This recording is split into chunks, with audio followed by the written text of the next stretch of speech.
అదే అంటున్నా కదా, పోలీసులు ప్రొటెక్షన్ ఇచ్చి యాజమాన్యం చేస్తున్నారు.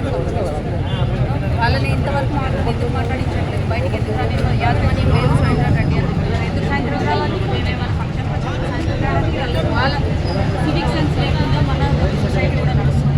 ఒకరికి ఏదైనా ఇన్సిడెంట్ జరిగినప్పుడు మిగతా వాళ్ళ పేరెంట్స్ కూడా దాని పైన ఒత్తిడి చేస్తే ఇట్లాంటి వాళ్ళ పిల్లలకి జరగదు అనే civic sense, common civic sense కూడా మన సొసైటీలో లేకుండా ఎంతసేపు మనం బయటపడతాము, మన ఇమేజ్ పాడవుతుందనే ఆలోచన తప్పితే కొంచెం కూడా ఇట్లాంటి వాటి మీద రెస్పాన్స్ ఒక బాధ్యత గల పౌరుడిగా మనం తీసుకున్నట్లయితే ఇట్లాంటివి అని పునరావృతం కాకుండా ఉంటాయి కదా.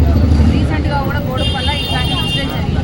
అట్లాంటి ఇన్సిడెంట్ జరిగినప్పుడు పేరెంట్స్ ఎంతసేపు దాన్ని అది చేయాలి ఇది చేయాలని చెప్తున్నారే కానీ వాటిపైన కొట్లాడదామని ఒక్క పేరెంట్కి ఇవ్వలేదు. ఇప్పుడు మేము మాత్రం ఎంతగానో పోరాడతాం. There is no support from the parents కూడా సపోర్ట్ చేయాలి, పేరెంట్స్ కూడా రైట్కి కావాలి. ఇట్లాంటి మా పాపకు జరిగినప్పుడు ఇంకో వాళ్ళకి జరగద్దు అనేది వాళ్ళకి ఇంటెన్షన్ కూడా ఉండాలి. ఎంతసేపు ఒక ప్రాబ్లం వచ్చినప్పుడు దాన్ని సప్రెస్ చేసిన లేదంటే ఆ రోజు వరకు